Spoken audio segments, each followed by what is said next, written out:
بسم اللہ الرحمن الرحیم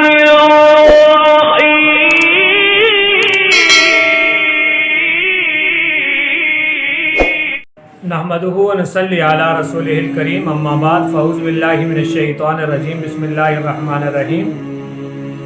الا بذکر اللہ تطمئن القلوب، بے شک اللہ کے ذکر سے دلوں کو اطمینان ملتا ہے۔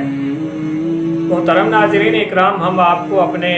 یوٹیوب چینل آپ کے خواب کی شرعی تعبیر پر خوش آمدید کہتے ہیں اور باری تعالیٰ سے یہ دعا رکھتے ہیں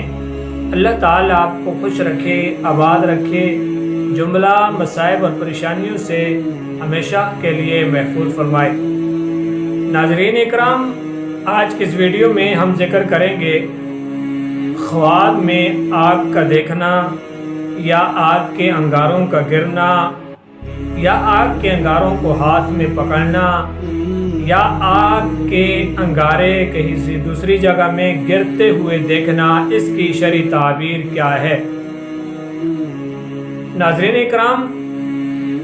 آگ کا دیکھنا خواب میں آگ کے انگاروں کو دیکھنا، اس کی تعبیر ٹھیک نہیں ہے، بہت ہی خطرناک ہے،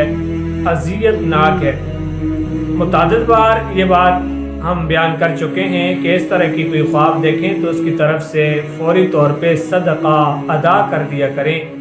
جس سے اس خواب کی تعبیر واقع نہیں ہوتی، جتنا آپ کی توفیق میں ہو حسب توفیق صدقہ دے دیا کریں۔ چلتے ہیں تعبیر کی طرف۔ اگر آدمی خواب میں دیکھ رہا ہے کہ آگ میں ہے یا اس کے ہاتھ میں انگارے ہیں یا اس پر آگ کے انگارے تھوڑے یا زیادہ برس رہے ہیں، اس کی تعبیر یہ ہے کہ یہ آدمی سخت قسم کی مصیبت میں گرفتار ہوگا اور کسی بلا کے اندر پڑے گا، کسی نقصان کے اندر پہنچے گا اور یہ اپنی دنیا تباہ کر بیٹھے گا، اس کی یہ تعبیر ہے۔ دوسری تعبیر یہ ہے کہ اگر آدمی دیکھ رہا ہے کہ کسی دور جگہ میں آگ کے انگارے پڑ رہے ہیں، آگ کے شرارے پڑ رہے ہیں اور وہاں کے جنگل کے اندر لوگ نہیں ہیں بلکہ جانور ہیں یا بوٹے ہیں یا پودے ہیں، کوئی بھی چیز ہے کسے باشد، وہاں پر آگ کے شعلے اٹھ رہے ہیں یا آگ اوپر سے برس رہی ہے یا آگ کے انگارے گر رہے ہیں، اس کی تعبیر یہ ہے کہ وہاں پر جنگ ہوگی، جدل ہوگا، وہاں پر کوئی حملہ کرے گا اور اس زمین کو تباہ و برباد کر دیا جائے گا۔ اور اگر شہر کے اندر دیکھ رہا ہے، اپنے رشتہ داروں میں، عزیز و اقارب میں، اپنے دوستوں یاروں میں یا کسی بھی جگہ پر وہ آدمی آگ کے انگارے برستے ہوئے دیکھ رہا ہے یا آگ کے شعلے بلند ہوتے ہوئے دیکھ رہا ہے،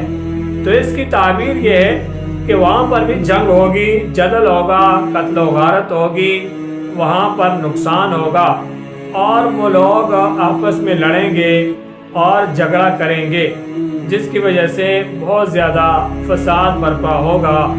اس لیے ہمیں یہ چاہیے کہ ہم خواب کی طرف سے تعبیر کے واقع ہونے سے پہلے اللہ تعالیٰ کی راستے کے اندر صدقہ ادا کر دیا کریں۔ وہ صدقہ ایسا ہوگا کہ اس کے ذریعے انشاءاللہ ثم انشاءاللہ اس تعبیر سے ہم بچ جائیں گے اور اس خوف سے اور اس غضب سے ہم باہر نکل جائیں گے۔ اللہ تعالیٰ عمل کی توفیق نصیب فرمائے۔